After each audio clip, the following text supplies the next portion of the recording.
sure it had to feel great to be back out there, and it seemed like you were in a pretty good groove. How were you able to get mentally prepared for this first start?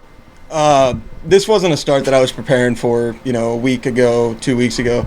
I've been preparing since Tampa last year, where I had my blowout of my UCL. So I've definitely been prepared and ready to get after it whenever I got the go-ahead. We'll talk a little bit about the rehab that goes into that. What have you been able to do, and how do you feel in terms of your arm strength? It was a tough road for sure. Arm strength feels amazing. I finally got the go-ahead, I think last Thursday, to get back on the mound and back on the mound game ready. So the rehab was pretty strenuous.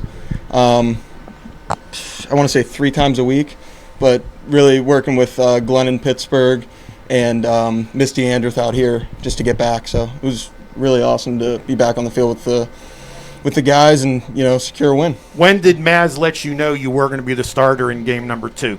I believe it was Tuesday.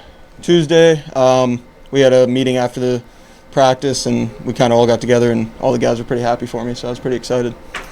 I would imagine that it was a little bit different pitching in this second game as opposed to Ben Vicini in the first game when he was staked to a 12-run lead, because it was scoreless while you were out there.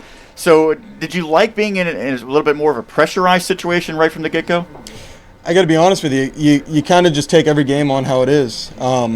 Whether you're up 5, down 5, or just sitting how it is, you really just got to attack the situation. And I feel like our pitching staff as a whole did that today. I believe we only had 3 3-ball counts today. I think maybe 1 walk, maybe 1 hit by pitch, which, that's just lives to our core covenants of being aggressive and really attacking the box. So I think it was a great job by the whole pitching staff. You go 3 2/3. I'm sure that there was a pretty strict limit as far as how deep you could go. So how did you approach that, and what ultimately went into that decision? To be honest with you, I talked with Maz on Thursday trying to get a couple extra pitches just to see if he'd let me.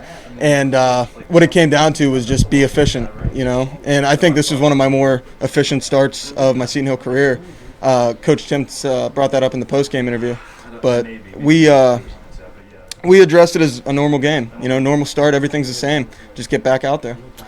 And I think that it comes at a perfect time for Seton Hill because Jared Kolar goes down. He's going to be out for a while. What does it say about the depth of this team that there's been a really good starting pitcher out pretty much all season, whether it be you or now Jared, and your team's still 10-0? We have a real pass the torch mentality. We're a family. I think we're all really very closely united. And I think no matter who's on the mound, it doesn't really matter. We could pass it to the last guy in the rotation. We could pass it to the first guy in the rotation. We know he's going to do his job. What do you think of the freshman arms that are on the roster this year? I think they've been great. They worked very hard in the offseason to put on some weight. Getting that weight on them, they've been able to get the velo up a couple ticks.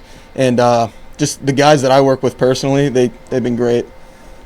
Marshall, thank you for doing this. Congratulations on having a very impressive return performance. Hopefully we'll see many more this year. Thank you guys for doing the broadcast. All I right. appreciate it. You guys do a great job. Thank you. Seriously. Marshall McGraw, Tanner Fralick, kind enough to